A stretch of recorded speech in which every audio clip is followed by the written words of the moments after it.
This is the Lockpicking Lawyer, and today we are revisiting the Master Lock Model 875 Combination Padlock. I recently featured this lock in video number 631, in which I compared the newer Model 875 to the older Model 175.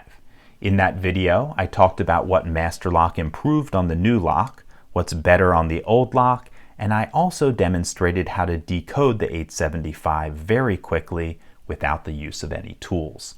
If you are interested in seeing that video, I'll leave a link to it in the description below. But what we're going to do today is talk about the inherent weakness in the material out of which both of these locks are made, and that's cast zinc.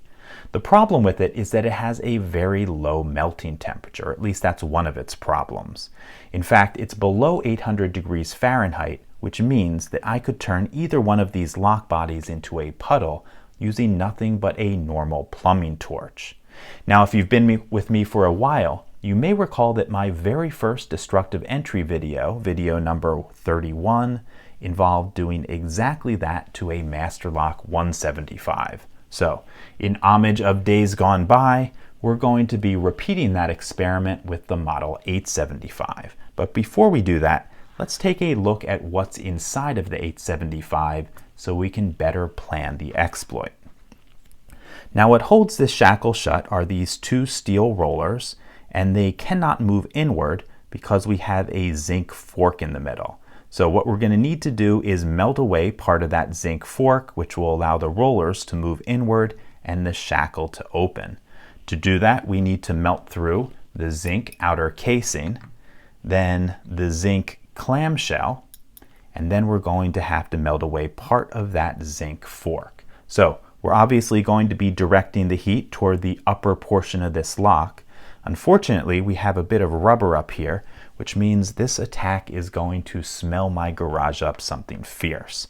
Fortunately, my wife is out of town right now, so this is the ideal time to do it. So let's take all this down to the garage and see how long it takes a normal plumbing torch to open the Master Lock Model 875. Okay, we're out in the garage. I have this Master 875 secured on the end of this chain and dangling over a bucket of rock salt to catch any of our drippings.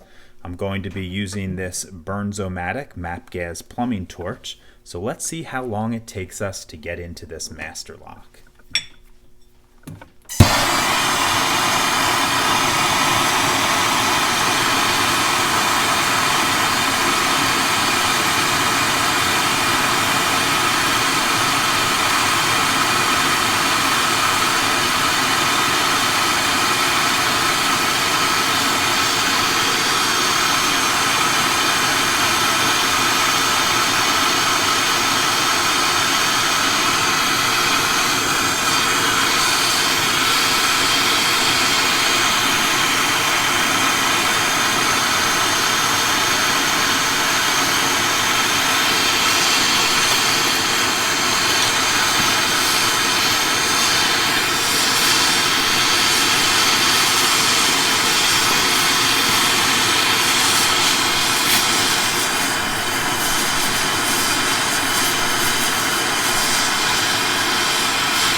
Okay, everything has cooled down now.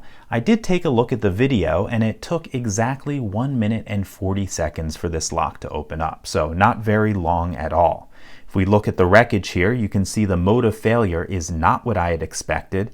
I was expecting to see the center of this fork melt away, but you can see it's still intact. What happened was after we melted away the outer casing and the clamshell, the two rollers that hold the shackle shut simply fell right out the front and the lock could be opened. So 1 minute and 40 seconds for an unskilled attack using a common tool. I think you all are getting a pretty good idea of why I am not a fan of zinc-bodied padlocks. So that's all I have for you today. If you do have any questions or comments about this, please put them below. If you liked this video and would like to see more like it, please subscribe. And as always, have a nice day. Thank you.